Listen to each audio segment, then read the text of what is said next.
नमस्कार दोस्तों, बायस एस्ट्रो में आपका स्वागत है।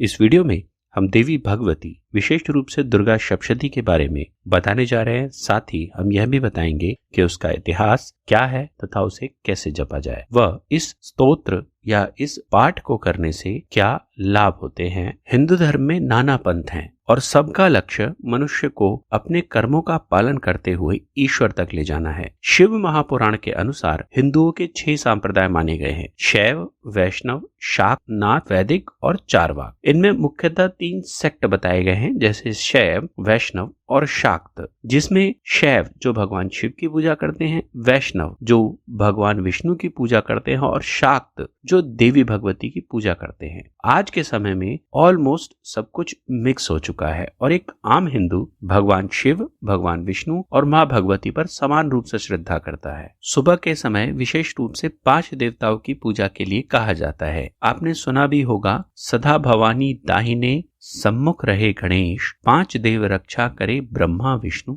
महेश। दुर्गा सप्तशती को माँ भगवती का स्वरूप ही माना गया है। इसमें लिखे मंत्र, श्लोक व एक एक अक्षर को स्वयं जीवित माना गया है। यह बहुत ही शीघ्र असर देने वाला है। दुर्गा सप्तशती का पाठ वैसे तो पूरे साल में कभी भी किया जा सकता है, लेकिन नवरात्रि के दिन इसका पाठ करना विशेष महत्व रखता है। नवरात्रि में दुर्गा सप्तशती के पाठ के बिना दुर्गा पूजा अधूरी मानी जाती है। दुर्गा सप्तशती में 360 शक्तियों का वर्णन किया गया है, जिसमें 3 शक्तियां यानी महाकाली, महालक्ष्मी और महासरस्वती का उल्लेख किया गया है। दुर्गा सप्तशती, जिसे देवी भगवत पुराण का एक भाग माना जाता है, यह मार्कंडेय ऋषि द्वारा रचित है और लगभग 700 श्लोकों का यह एक संग्रह है, जो देवी भगवती की महिमा और कृपा तथा शक्ति का वर्णन करता है। इसे 13 अध्यायों में विभाजित किया गया है। दोस्तों, सप्तशती, सप्त मतलब 7 और शती मतलब 100, यानी 700 श्लोकों वाली। वैसे तो गीता में भी 700 श्लोक हैं, लेकिन गीता को गीता सप्तशती नहीं कहते हैं। सप्तशती के इतिहास पर एक बार छोटी सी चर्चा कर लेते हैं। दुर्गा सप्तशती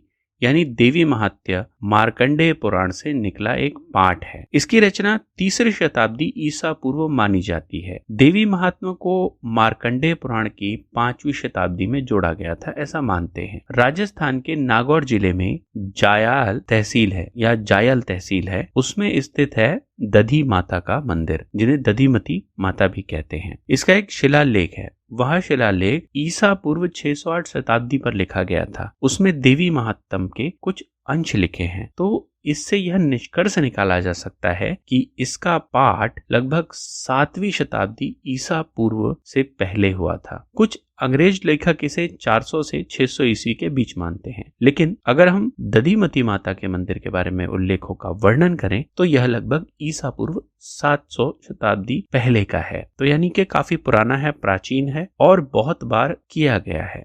दुर्गा सप्तशती से लाभ क्या होते हैं? देखिए, दुर्गा सप्तशती से आपको एक दैवी शक्ति प्राप्त होती है और विशेष रूप से दुर्गा सप्तशती रक्षा के लिए ही होता है, क्योंकि यह डामर मंत्र है। यह बुरी शक्तियों से रक्षा प्रदान करता है, आत्मिक सुख और मन को शांति देता है। यदि आपकी देवी भगवती में श्रद्धा है तो आपके लिए यह बहुत ही उत्तम स्तोत्र या पाठ कहलाता है। व्यक्ति के जीवन में दिशा नहीं मिल रही हो तो उसे दिशा की ओर ले जाता है। यह कंफ्यूजन को दूर करता है। व्यक्ति अपने लक्ष्यों को समर्पित होकर आगे बढ़ने की क्षमता उसके अंदर आ जाती है यदि वह दुर्गा सप्तशती का पाठ करता है। हाँ, इसके पाठ करने से व्यक्ति थोड़ा जिद्दी भी हो जाता है ताकि वह अपने लक्ष्यों को आसानी से प्राप्त कर सके। क्योंकि यह डामर मंत्र है और डामर मंत्रों की एक विशेषता होती है, उनकी फ्रीक्वेंसी बहुत हाई होती है। इसलिए जब कोई डामर मंत्रों का प्रयोग करता है तो ऐसी स्थिति में उसकी हार्ट बीट बढ़ जाती है, जिससे उसके अंदर एड्रेनलिन का स्राव होता रहता है। इसीलिए इसे शक्ति पुंज माना गया है। यदि कोई व्यक्ति इसे नियमित करता है या नवरात्रों के दिनों में भी करता है तो उसका दृष्टिकोण सकारात्मक हो जाता है। व्यक्ति के कष्टों को दूर करने का उदाहरण बहुत अच्छा है। मेरा एक व्यक्तिगत भी उदाहरण है जो सिद्ध कुंजिका के वीडियो में मैंने बताया है। आप चाहें तो उसे जाकर सुन सकते हैं, उसका लिंक आपको डिस्क्रिप्शन में मिल जाएगा। इसका जाप करने से व्यक्ति में साहस का संचार होता है और कठिनाइयों से लड़ने की ताकत मिलती है, आर्थिक समस्याओं से मुक्ति मिलती है तथा शत्रुओं से छुटकारा मिलता है। कोर्ट कचहरी के मामलों में यदि आप फंस गए हैं तो ऐसी स्थिति में दुर्गा सप्तशती का पाठ बड़ा लाभकारी है। जीवन में बाधाओं को दूर करने के लिए इसका पाठ नियमित किया जाना चाहिए। अगर आपके पास समय न हो तो आप सिद्ध कुंजिका का पाठ कर सकते हैं, यह भी सप्तशती जितना फल देती है। दुर्गा सप्तशती के कुछ नियम हैं। दुर्गा सप्तशती की यदि आपको गीता प्रेस गोरखपुर की किताब मिले तो उसे शुरू से पढ़ना शुरू कर दीजिए। हनुमान दास पोदार जी की लिखी गई बात के बाद जो भी शुरू होता है उससे आप शुरू कर सकते हैं। सबसे पहले इसमें नवाण मंत्र का पाठ किया जाता है, फिर कवच, उसके बाद कीलक, उसके बाद अर्गला स्तोत्र का पाठ किया जाता है, उसके बाद दुर्गा सप्तशती का पाठ आरंभ किया जाता है। अगर आप इस तरह से पाठ करेंगे तो आपकी मनोकामना जल्दी पूर्ण होगी, साथ ही दुर्गा मां प्रसन्न भी होंगी। यदि आप पाठ से पहले कोई संकल्प लेते हैं कि मैं इस कार्य निमित्त यह पाठ कर रहा हूं, तो वह कार्य संपन्न हो जाता है। जिस व्यक्ति को संस्कृत नहीं आती वह हिंदी, गुजराती, मराठी, तमिल अपनी किसी भी लोकल भाषा में इसका पाठ कर सकता है। इसके पाठ को अशुद्ध नहीं करना चाहिए, इस बात का खास ध्यान रखें। इसलिए अगर आप हिंदी में आराम महसूस करते हैं तो इसका पाठ हिंदी में ही करें। शुद्ध पाठ करने से इसका पूर्ण फल प्राप्त होता है। एक बार जल्दी जल्दी यह भी जान लेते हैं कि दुर्गा सप्तशती के 700 श्लोक और उन 13 अध्यायों में ऐसी क्या बात है और किस तरह से उसको विभाजित किया गया है, ताकि देवी भगवती के चरित्र को समझने में आसानी हो। इसमें प्रथम चरित्र में महाकाली है, मध्यम चरित्र में महालक्ष्मी है और उत्तम चरित्र में महासरस्वती है। दुर्गा सप्तशती में प्रत्येक चरित्र का उल्लेख किया गया है। इसमें 7 देवियां हैं। जैसे प्रथम चरित्र में तारा, काली, छिन्नमस्ता, सुमुखी, बाला और कुब्जा का उल्लेख किया गया है। द्वितीय चरण में लक्ष्मी, काली, ललिता, दुर्गा, गायत्री, अरुंधति और सरस्वती का उल्लेख किया गया है। तीसरे और अंतिम चरित्र में महेश्वरी, ब्राह्मी, वैष्णवी, कौमारी, वाराही, नरसिंगी और चामुंडा का उल्लेख किया गया है। और इसी तरह अध्याय की बात करें तो अध्याय 1 में मेधा ऋषि, राजा सुरत और समाधि नाम के बनिए को देवी भगवती की कहानी सुनाते हैं, जिसमें मधु कैटव का प्रसंग है। दूसरे अध्याय में देवताओं के तेज से दुर्गा मां का प्रादुर्भाव होता है और महिषासुर की सेना के वध के बारे में बताते हैं। तीसरे अध्याय में सेनापतियों सहित महिषासुर का वध किया है मां दुर्गा ने। चौथे अध्याय में इंद्रादि देवताओं द्वारा देवी माता की स्तुति की गई है। 5वें अध्याय में देवताओं के द्वारा देवी की स्तुति, चंडमुंड के मुख से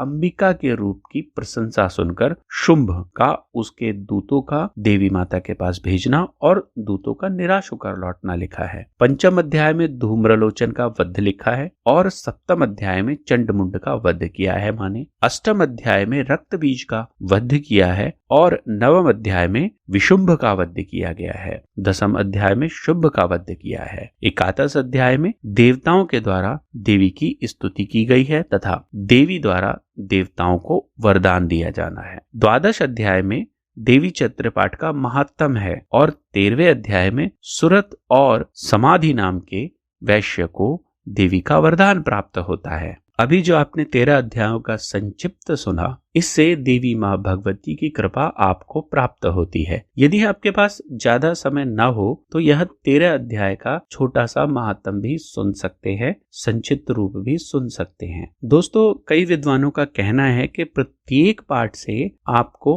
अलग अलग लाभ मिलते हैं। जैसे प्रथम अध्याय का पाठ करने से चिंताएं मिटती हैं, दूसरे अध्याय का पाठ करने से मुकदमे और झगड़े पर विजय प्राप्त होती है, तीसरे अध्याय का पाठ करने से विरोधी और शत्रुओं से छुटकारा मिलता है, चौथे अध्याय का पाठ करना अत्यंत लाभकारी है और भक्ति प्रदान करता है तथा माता भगवती का दर्शन करा सकता है। 5वें अध्याय से लोगों के मनोरथ पूर्ण होते हैं। किसी भी प्रकार की मनोकामना हो तो कहते हैं कि 5वां अध्याय नियमित पढ़ना चाहिए, परंतु मेरा मानना यह है कि 13 अध्याय पढ़ने चाहिए। 6वें 6ठे अध्याय से हर तरह की बाधा दूर होती है और मनोकामना पूर्ण होती है। 7वें अध्याय से मनोकामना पूर्ति होती है तथा 8वां अध्याय वशीकरण व मिलाप के लिए किया जाता है। 9वां अध्याय मनोकामना की पूर्ति के लिए, पुत्र प्राप्ति के लिए और खोए हुओं की तलाश के लिए किया जाता है। 10वां अध्याय संतान प्राप्ति के लिए शुभ माना जाता है। 11वां अध्याय व्यापारियों के लिए शुभ होता है। कारोबार में हानि हो रही है तो इससे कारोबार में लाभ मिलता है और रुका हुआ पैसा आने लगता है। 12 अध्याय में मान सम्मान की वृद्धि बताई जाती है कि यदि आप 12 अध्याय का नियमित पाठ करते हैं तो मान सम्मान में वृद्धि होती है। 13 यानी 13वां अध्याय करने से व्यक्ति को भक्ति मार्ग में सफलता मिलती है, साधना के पथ पर आगे बढ़ने की प्रेरणा मिलती है। दुर्गा सप्तशती से जुड़ी हुई एक अवधारणा है। ऐसा माना जाता है कि दुर्गा सप्तशती को एक तंत्र द्वारा श्रापित कर दिया गया है। जब हम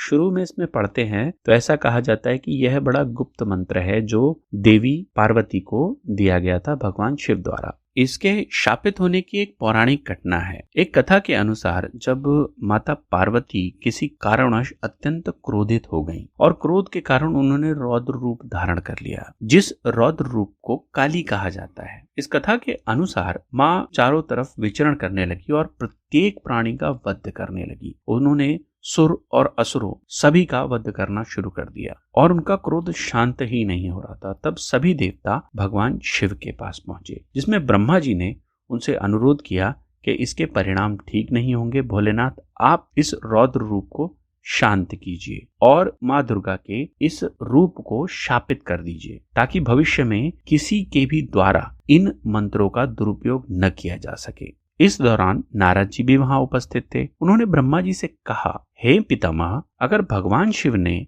माँ दुर्गा के रूपों को श्रापित कर दिया तो संसार में सच रूपी देवी की पूजा कौन करेगा और माँ दुर्गा के मंत्रों का लाभ लोगों को नहीं मिलेगा। ऐसा कोई उपाय करना होगा जिनसे यह मंत्र जागृत हो जाए। नारद जी के सवाल से भगवान शिव ने दुर्गा सप्तशती को शाप मुक्त विधि बतलाई। ऐसा भी कहा जाता है कि कुछ मंत्र दिए जिन मंत्रों को करने से दुर्गा सप्तशती शाप मुक्त हो जाएगी। दोस्तों, इस कथा को बनाने के पीछे ये घटना थी कि आम लोगों के हाथों में जो इसमें श्रद्धा नहीं रखते, ऐसे लोगों को कभी भी इस विधि के बारे में न बताया जाए। उन्होंने 2-4 मंत्र की, यदि आपको लगता है कि ये शापित है तो इन मंत्रों का आप जाप कर सकते हैं, जैसे ओम ह्रीं क्लीं श्रीं क्रां क्रीं चंडिका देव्य शाप नाशा गुग्रहम कुरु कुरु स्वाहा। या फिर आप एक दूसरा मंत्र कर सकते हैं, ओम श्रीं क्लीं ह्रीं सप्तशती चंडिके उत्कीलनम कुरु कुरु स्वाहा। इसे भी आप 21 बार कर सकते हैं। ऐसा कहते हैं कि इस विधि से दुर्गा सप्तशती शाप मुक्त हो जाती है, परंतु कई विद्वानों का ऐसा मानना नहीं है। उनका मानना है कि यह खास साधकों के लिए होती है। आम साधकों के लिए जो पहले बताया गया नवाण मंत्र से शुरू करके और सिद्ध कुंजिका तक पाठ करना चाहिए, यह उतना ही फलदायी होता है। यदि आपको सिद्धि प्राप्त करनी है तब आप इन मंत्रों का जाप करें, अन्यथा इसकी आवश्यकता नहीं है। दुर्गा सप्तशती की विधि बड़ी सरल है। दुर्गा सप्तशती का पाठ 2 विधियों से किया जाता है। आप कुछ ब्राह्मण या 9 ब्राह्मणों को बैठा दीजिए और उनसे पाठ आरंभ करा लीजिए और इसके बाद उन्हें भोजन इत्यादि कराकर घर भेज दीजिए। इस पाठ में हवन इत्यादि नहीं करा जाता। इस विधि में ब्राह्मण द्वारा दुर्गा सप्तशती का आधा पाठ किया जाता है। इस आधे पाठ को करने से ही संपूर्ण फल की प्राप्ति होती है, जबकि इसमें एक अन्य ब्राह्मण द्वारा षडांग रुद्रा अष्टाध्यायी का पाठ विधि पूर्वक किया जाता है। यह विधि थोड़ी सी मुश्किल है। दुर्गा सप्तशती की दूसरी विधि है जो अत्यंत सरल है, जो आम लोगों के लिए है। इस विधि में पहले दिन पहला अध्याय, दूसरे दिन दूसरा और तीसरा अध्याय, तीसरे दिन चौथा अध्याय, चौथे दिन 5वां, 6वां और 7वां अध्याय व 8वां अध्याय, 5वें दिन 9वां और 10वां अध्याय, 6ठे दिन एकादश अध्याय और 7वें दिन द्वादश और त्रयोदश अध्याय करना चाहिए। इस तरह से 7 दिन के अंदर दुर्गा सप्तशती समाप्त कर लेनी चाहिए। इन 7 दिनों में जब आप दुर्गा सप्तशती के अध्याय को करें तो उससे पहले नवाण मंत्र यानी ओम ऐं ह्रीं क्लीं चामुंडाय विच्च का पाठ जरूर करें। इन 7 दिनों में आपको अर्गला, कवच और कीलक का पाठ जरूर करना चाहिए। साथ ही नवाण मंत्र का जाप जरूर करना चाहिए, जो ओम ऐं ह्रीं क्लीं चामुंडाय विच्चे है। हमने इस पर भी एक वीडियो बनाई है। यह बहुत शक्तिशाली मंत्र है। पाठ के बाद आप इसका जाप कर सकते हैं। यह बहुत ही लाभकारी माना जाता है। 8वें और 9वें दिन आप यज्ञ करना चाहें तो कर सकते हैं। धन्यवाद दोस्तों, हम इसी तरह काम की जानकारी लाते रहेंगे।